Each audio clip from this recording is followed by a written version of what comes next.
Good morning, everybody. My name is Barry Schwartz, and this is the Search Buzz video recap. Today is Friday, June 26th, and this is the search news we covered over at the Search Engine Roundtable at seroundtable.com. We got the Google June 2026 spam update hitting. Google's ad strength labels cause a lot of controversy.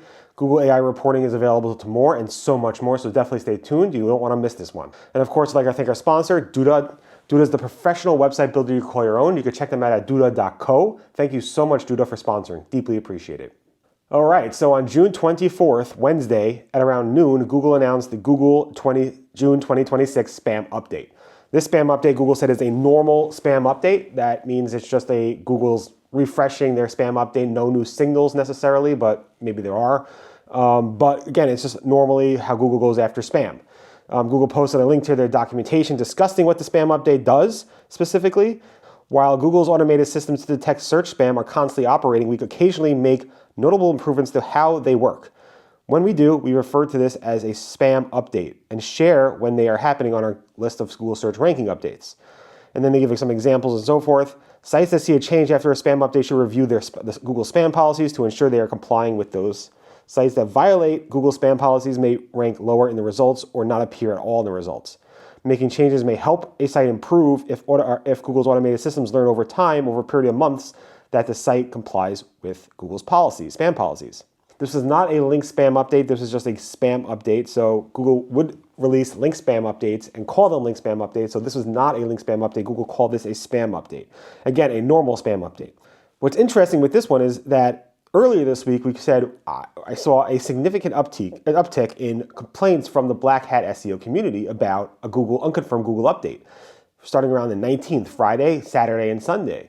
And it continued throughout the week. And then other people outside the Black Hat community also said this is something that's impacting me. And then Google released a couple days later the spam update, which affects obviously more Black Hat types of people. That being said, there are a lot of people who said they were hit by this June spam update that are not doing any spam techniques at all, doing zero Black Hat stuff, and they were impacted by this as well. The spam update should be done sometime today, maybe this weekend. We'll wait, maybe even as I'm recording this, and I'll keep you posted. I'll post more information about the completion of the spam update on seroundtable.com. But again, this seems like a pretty widespread update for a spam update. Generally, spam updates aren't that radical in terms of how widespread I see people complaining. Yes, if you're hit hard. But the breadth of sites, the number of sites or SEOs that are complaining about this spam update seems almost, not exactly but almost at a core update level as opposed to a spam update level, which is super interesting for being a normal spam update. All right. And then Google Search Console released the AI performance report to more users. So if you log into Google Search Console and toggle through all the profiles you have access to, you might be able to see the new Generative AI performance report for search as well as discover. Now, first spotted this by VJ. Then I noticed a lot of people say, hey, I see it too. I'm not in the UK, I'm in India, I'm in Switzerland, I'm in America, whatever it might be, and people are seeing it. And then John Mueller confirmed later on that yes, they started to roll it out to more people. I personally don't see it. Not everybody sees it yet. It's still a slow rollout, but it actually started to roll out earlier this month, and now by the end of this month, a lot more people have it. So nice to see Google push this out to more and more users. Again, it doesn't have click data. It doesn't have query data. It's missing a lot of information, but hopefully Google will improve it. I doubt we'll ever see click data, but this is a step forward and not a step backwards. So thank you, Google.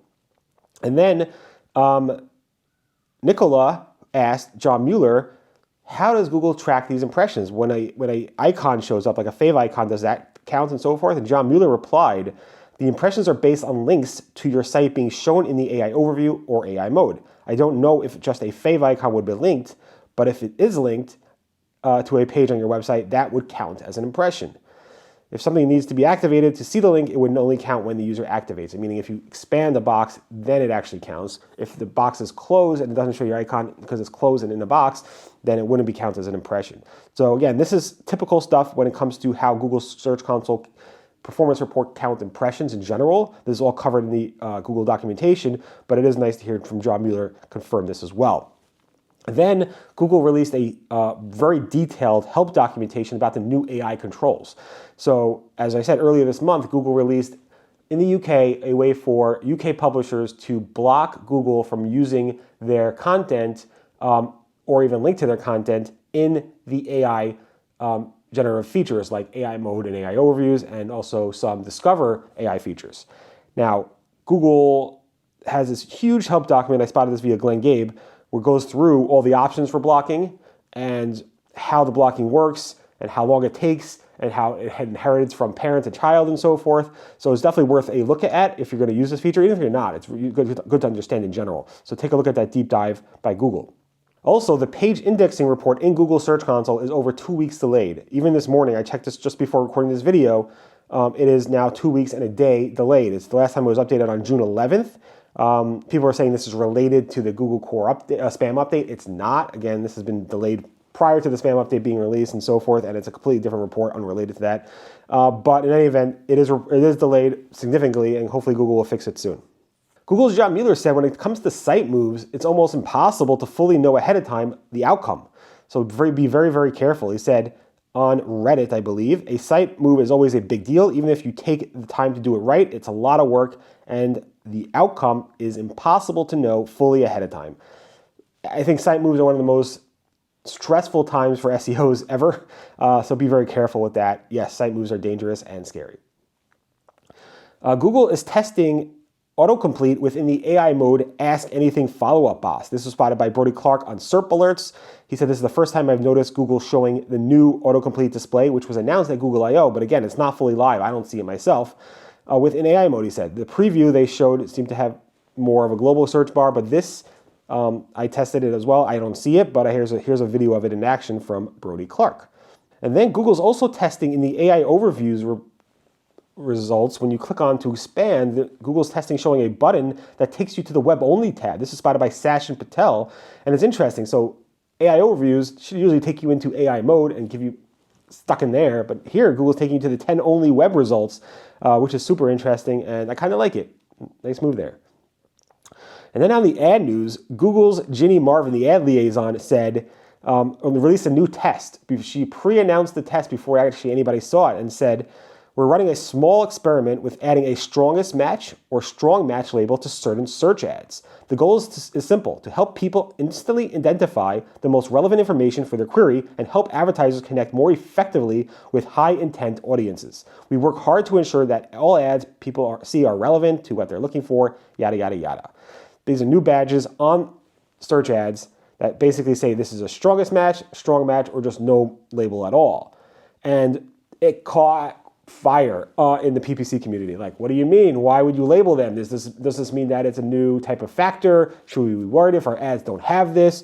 Could a strongest match label show below a strong match label? Could a strongest match label be in position 3 and then no label be on position 1 based on it's an auction, because there's an auction model? It's not just the strongest that's showing up. So what's going on? And a lot of questions around how is this determined? What are you using? Should we be concerned? A lot of information. It was just interesting to see Google pre-announce something, which they usually don't when it comes to labels that they're just testing. I cannot see this going live, but it was interesting to see this test. And then Google Ads also seems to have rolled out new categories of data. This was spotted by Arpan Barnjani, who basically saw there's a unique search categories with clicks, unique search categories with conversions, and unique search categories with impression data. And it's pretty interesting to see this new data. Was always welcome.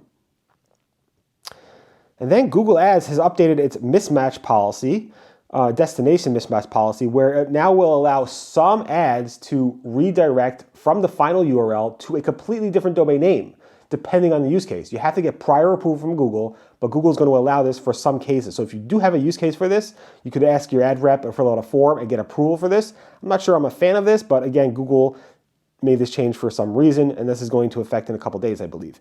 And then Google Ads expanded its financial advertiser verification program, which it had in the UK, across 24 more European markets. Google said this is going out. I'm not going to name all the markets, but 24 new European markets. This is to help stop scams before they actually start.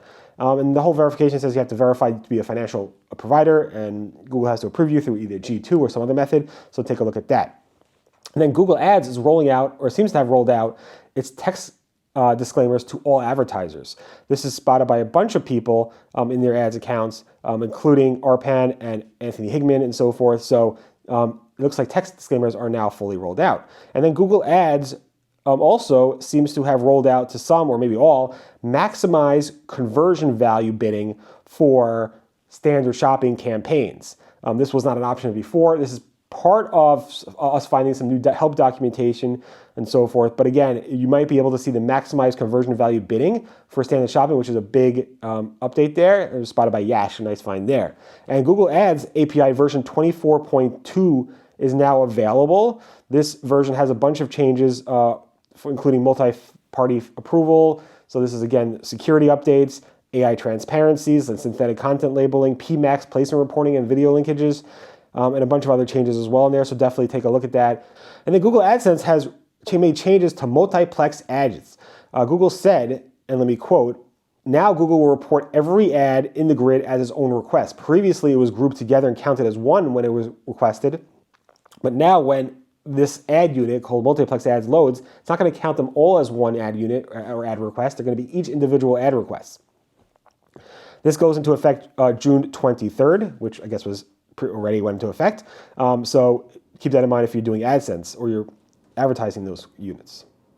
Google Business Profiles has this new collected info action feature. It's a new document. I didn't see this live in the wild, but there's a new help document that says review information collected by Google. And now you'll be able to review the collected information that Google gets from other third-party sources and to approve it or not if you're a business, which is very useful and so forth. This is also spotted by Harikyo Imai, and I also spotted this as a new help document. And Google also seems to have accidentally rolled out in Google Business Profiles the ability to have a new message button. When you click on the message button, it takes you to the ability to say, have an AI agent actually respond for you automatically. I think Google released this way too quickly. This is spotted by a bunch of people, like the whole local community saw this. I saw this myself. I posted screenshots on the blog this morning of this, but Google pulled it down after a few hours, after people, after they found out that people are noticing this, and they probably pushed it too soon. But there's a message button in the Google Business Profile dashboard and search. When you click on it, it would take you to the ability to have an AI agent respond, to manually respond, settings, promotions, and so forth. And then finally, Google created this new subscription linking policy for Google News publishers, where it basically goes through the different policies you have to have under the Google News Reader Revenue Manager to use subscription links. And you have to follow those policies and so forth. Google had it live. They took it down for a day, put it back up, and so forth. I didn't see any changes when they put it back up. So it seems like the policies are now live and fully live. In any event, thanks so much for listening to the Search Buzz video recap. My name again is Barry Schwartz, and this is the search news we covered over the Search Engine Roundtable at SERoundtable.com. Again, thanks to Duda for sponsoring. Deeply appreciate it. Check them out at duda.co. Everyone have a great, safe weekend, and I'll see you guys next. Goodbye.